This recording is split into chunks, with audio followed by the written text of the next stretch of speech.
So it turns out Aaron Rodgers still owns the Chicago Bears. We pull off the victory, beating the Bears 28-19, and it was a great final sequence, final 5 to 10 minutes after being down in the first half, 16-3. It's, 17-19. Packers kick a field goal up 2019. And then there's about 4 or 5 minutes left. The Bears get the ball, and the question is, can his defense come in here, get a stop, get the Packers the ball back, and hopefully give us the opportunity to come away with a victory, our 5th victory of the season. The defense goes out there. Jair Alexander, near the end of that series, picks it off. Packers up 2019. Great play by Jair after getting burned a couple times earlier in the game, but a great play there by him. And then a beautiful 46-yard run to Christian Watson. It looks really similar to the play last week where Love hits Watson. He goes around the outside. The speed just burns everybody. It looks similar. The second Christian Watson had the ball and he was turning to go outside, you could sort of see, oh my goodness, he may actually beat every single person. And so the hot streak of Christian Watson and scoring touchdowns continues, which at that point, Packers up, 28-19 at that point, after going for the 2-point conversion.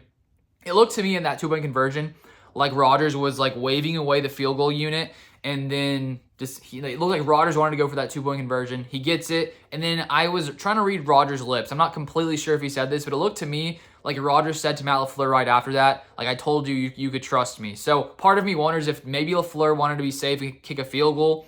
I hadn't even thought in that moment that the Packers would go for 2, but put them up 9 points. Justin Fields comes back out, only 2 minutes left, and then throws another pick to Keyshawn Nixon, and the game pretty much ends.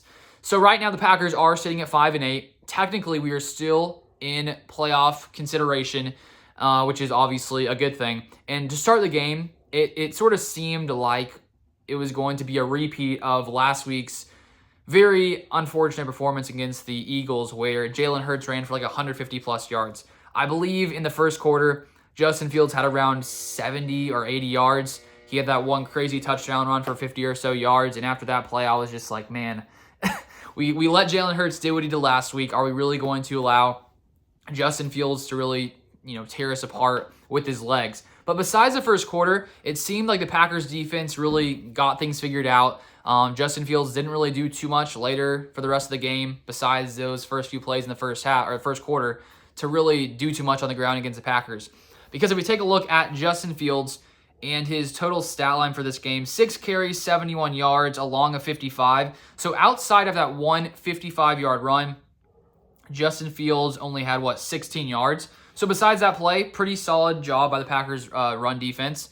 And if you compared to last week, the Eagles just manhandled the Packers defensive line all game. But this game against the Bears, there were many moments where Kenny Clark, who has struggled at times this year, was really, taking care of business on the defensive line, pushing through blocks, making some big plays, and the defensive line definitely had a lot more control of this game than previous games. It still wasn't perfect. There were still some weaknesses when it comes to this run defense, but compared to last week where it was like a historic game for the Eagles, a much better game by the Packers defense this week. And we only allowed 3 points in the entire second half. So after allowing 16 in the first half, only 3. So the Packers defense played really well there, especially in the second half. If we take a look at the Bears' rushing stats, they had a total of 25 carries, 155 yards, averaging 6.2 yards per carry. David Montgomery, 14 carries for 61 yards, so not too bad, only averaged 4.4 yards per carry. And then if we take a look at the Packers' offense, Aaron Jones looked to suffer some kind of injury, which looked like the Packers decided to hold him out a majority of the game, mostly the second half, and really just feed A.J. Dillon. A.J. Dillon had a really, really great performance, 18 carries, 93 yards, averaged 5.2 yards per carry, and had that 121-yard touchdown run. So great day by A.J. Dillon. And then Christian Watson, 1 carry, 46 yards.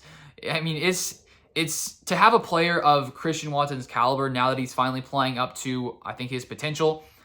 In any moment, he can change the game. Because of his speed, you get the ball in his hands and he has a wide open lane. No one is going to catch him. And to see him play that way, looking forward to the future, considering it's only his first season and now he has 8 or so touchdowns in 4 weeks. Amazing to see. And he had that 1 touchdown catch from Rodgers in the first half as well. And then if we take a look at the Packers receivers, so Rodgers, 18 for 31, 182 yards, 1 TD, no picks. Packers won the turnover battle. I think turnover margin of +3 for the Packers with the 2 picks. No interceptions for Rodgers and an 85.7 rating. And Rodgers didn't really have to do too much today. Coming into the game, of course, with Rodgers being injured, the question was, is he going to be able to play through the pain, which he really was able to. There were a few moments where maybe he wasn't quite on track. There was one play to Randall Cobb, I believe it was the fourth quarter, completely overshoots him, bad throw, but that happens sometimes. But majority of the game, Rodgers looked pretty solid. It didn't look like he was in too much pain. So even though he suffered that rib injury, was able to play through it, was able to play through that thumb injury as well. The Packers' leading receiver was Allen Lazard, 5 receptions, 67 yards, tied with targets at 6 with Christian Watson, who finished with 3 receptions for 48 yards. A.J. Dillon, 3 receptions, 26 yards. Aaron Jones, 5 receptions for 24 yards. But to have the Packers finally come in here and get a win after last week's pretty unfortunate performance besides the offensive side of the ball, we are sitting in a position where we have a chance, if we can continue winning and hopefully have a couple other things fall our way, we still have a chance to make the playoffs, which when you're in December, at least we have something to potentially hold our hopes on. We now enter a bye before we face off against the Los Angeles Rams. Hopefully the Packers can build on this win. The defense looked to improve the second half. Let's hope they can keep that up going forward and continue to win some games, hopefully these next few weeks. That's pretty much it for this video. Thank you so much for watching. As always, it's always great to end a day with a Packers win, and I'll see you guys next time.